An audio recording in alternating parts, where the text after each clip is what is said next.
Ma'asyiral muslimin, jamaah dirahmati oleh Allah Subhanahu wa taala. Dalam kesempatan ini kembali kita sampaikan kepada kita semua bahwasanya penyakit HIV/AIDS ini merupakan salah satu penyakit yang betul-betul dapat merusak tatanan baik itu dalam berkeluarga, bermasyarakat, dan juga bernegara. Intinya penyakit HIV/AIDS ini jangan kita dekati, karena di dalam agama kita juga mengajarkan kepada kita bahwasanya prostitusi atau perzinahan itu sangat diharamkan oleh Allah Subhanahu wa taala. Kenapa? Karena apabila kita melakukan hal tersebut, maka kita termasuk salah satu merusak merusak bumi yang ada di permukaannya, baik itu di darat maupun di laut. Seperti di dalam Quran surah Ar-Rum ayat ke-41 mengatakan, a'udzubillahi minasyaitonirrajim, bismillahirrahmanirrahim, zuharal fasadu fil barri wal bahri bima kasabat aydiyan nasu liyuziqahum ba'dallazi amilu la'allahum tarji'un. Shadaqallahul azim. Allah Subhanahu wa taala menegaskan di dalam Quran surah Ar-Rum mengatakan bahwasanya telah tampak kerusakan di darat dan di laut disebabkan karena perbuatan tangan manusia. Allah menghendaki agar mereka merasakan sebagian dari akibat perbuatan mereka, agar mereka kembali ke jalan yang benar. Jadi apabila kita membuat kerusakan di muka bumi ini, baik itu di darat maupun di laut, maka Allah sangat murka dan melaknat kita. Jadi jangan kita lakukan hal seperti itu. Jadi penyakit HIV/AIDS ini jangan sampai kita dekati. Ya, makanya hindari dari perbuatan-perbuatan zina atau yang kita sebut dengan namanya perbuatan prostitusi yang bukan yang halal bagi kita. Ya. Kemudian daripada itu, adapun gejala awal pengidap HIV/AIDS ini adalah biasanya gejala awal HIV mirip dengan gejala flu. Berikut ada beberapa ciri HIV yang secara umum menandakan infeksi tersebut ada bersama kita. Maka seperti yang saya jelaskan kemarin bahwasanya HIV itu adalah merupakan sebuah virus. Kemudian apabila virus itu berkembang di dalam tubuh kita, maka virus itu akan menjadi AIDS. Makanya disebut dengan namanya HIV/AIDS. Ya, kira-kira bentuknya seperti itu. Yang mana HIV/AIDS ini adalah merupakan salah satu virus yang dapat menurunkan kekebalan tubuh atau imunitas di dalam tubuh kita.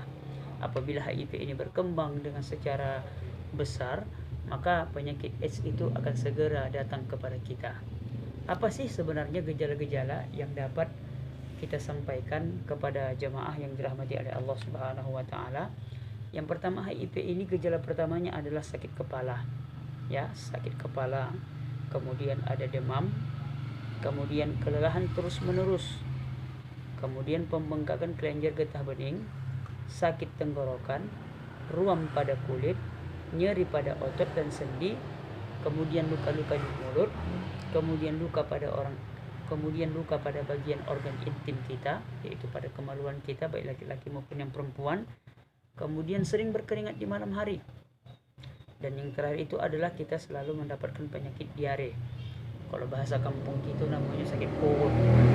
Itulah bentuk ibu yang dirahmati oleh Allah Subhanahu wa taala. Gejala HIV awalnya umumnya timbul dalam waktu 1 sampai 2 bulan setelah kita terinfeksi. Maksudnya terinfeksi itu maksudnya terinfeksi virus. Sama seperti kayak macam corona. Corona itu juga termasuk virus. Jadi HIV ini juga termasuk virus, tapi virus HIV ini lebih membahayakan lagi. Kemudian selanjutnya orang yang terpapar daripada gejala HIV ini akan memiliki gejala-gejala awal tadi yang saya sampaikan tadi. Maka intinya pada fase pertama HIV ini dikenal juga sebagai infeksi HIV primer atau disebut juga dengan sindrom retroviral akut. Jadi pada tahap ini kebanyakan orang mengalami gejala mirip flu. Gejala juga seringkali mirip dengan infeksi saluran cerna atau saluran pernapasan. Jadi hati-hatilah kita kalau seandainya, makanya sebenarnya budayakan hidup bersih. Makanya sebenarnya memakai masker, mencuci tangan, kemudian menjaga jarak kepada orang-orang yang lagi sakit, itu sudah menjadi kebiasaan dari dulu, dari terdahulu kita. Jadi jangan menganggap bahwasanya memakai masker ini adalah budaya baru. Tidak. Memakai masker ini adalah termasuk budaya lama, ya. Kemudian mencuci tangan juga termasuk budaya lama, kemudian menjaga jarak juga termasuk budaya lama. Maka kita harapkan untuk menghindari infeksi virus tersebut, maka kita laksanakanlah protokol kesehatan seperti yang dianjurkan oleh pemerintah. Kemudian pada fase kedua, ini adalah tahap laten klinis, yaitu virus menjadi kurang aktif meski masih dalam tubuh Anda atau dalam tubuh kita.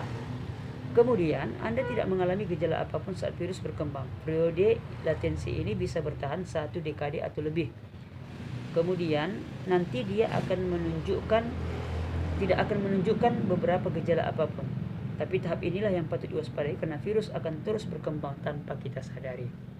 Jadi virus ini akan berkembang biak di dalam tubuh kita tanpa kita sadari. Bisa terjadi, bisa.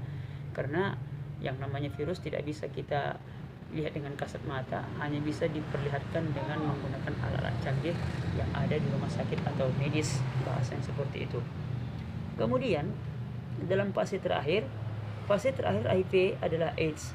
Jadi ketika HIV itu sudah menjadi fase terakhirnya, maka HIV itu berubah nanti akan menjadi AIDS.